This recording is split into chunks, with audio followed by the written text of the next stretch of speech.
On continue maintenant avec les monuments historiques et les tableaux de l'église Notre-Dame. Monsieur Davoine. Oui, merci. La ville de Chambéry est propriétaire dans l'église Notre-Dame de tableaux réalisés par Jacques Guille, 1814-1873, à savoir l'un représentant Saint François de Sales avec Sainte Jeanne de Chantal et Jacqueline Favre, ainsi que l'ensemble des 14 stations du chemin de croix. Ces œuvres ont bénéficié d'un classement au titre des monuments historiques lors de la Commission nationale des monuments historiques le 27 novembre 2007. Un accord de la ville par une délibération municipale en date du 15 décembre 2006 avait été transmis, mais l'arrêté de classement n'avait pas été pris en son temps. Aussi, il est demandé à la ville de renouveler son accord afin de régulariser la procédure administrative du dossier du ministère. Il est donc demandé au conseil municipal d'autoriser le maire ou son représentant à transmettre son accord pour le classement des tableaux du chemin de croix et de Saint-François de Sales avec Sainte-Jeanne de Chantal auprès de la direction des monuments historiques de la direction régionale des affaires culturelles Auvergne-Rhône-Alpes.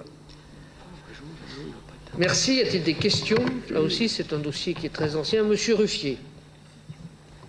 Merci, monsieur le maire. Je vais commencer par un aveu. J'ignorais totalement que ces arrêtés n'avaient pas été pris.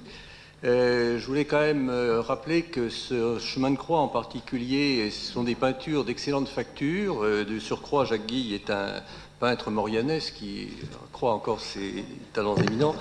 Rappeler que dans l'église Notre-Dame, les tableaux ont fait, au fil du temps, l'objet d'un certain nombre d'opérations de restauration, du temps de Jean Aubert, l'ancien directeur des musées de Chambéry.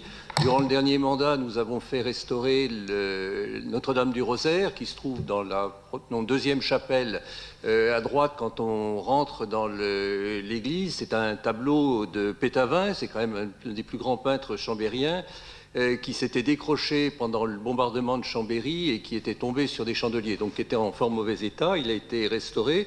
Bon, après, nous avons fait porter les efforts sur le Grand Beaumont, qui a retrouvé sa place au musée des Beaux-Arts. L'église Notre-Dame a quand même un programme décoratif assez extraordinaire, avec des tableaux de très bonne facture. Il serait pas mal, et certains appellent simplement un nettoyage il y a un dernier tableau du chemin de croix à un trou. Je ne sais pas si c'est aussi une conséquence du bombardement, je ne connais pas l'origine du dégât, mais ça serait bien que cet effort de restauration et de mise à niveau des peintures soit poursuivi, parce qu'il y a, je vous le disais, du point de vue patrimonial, un programme décoratif extraordinaire qui a été entièrement préservé et qui, du point de vue touristique, pourrait être encore davantage mis en valeur. Voilà. Bien, parce qu'on travaille sur ce dossier, que nous avons vu que ce dossier était encore en cours. S'il n'y a pas d'opposition, pas d'abstention, le rapport est adopté.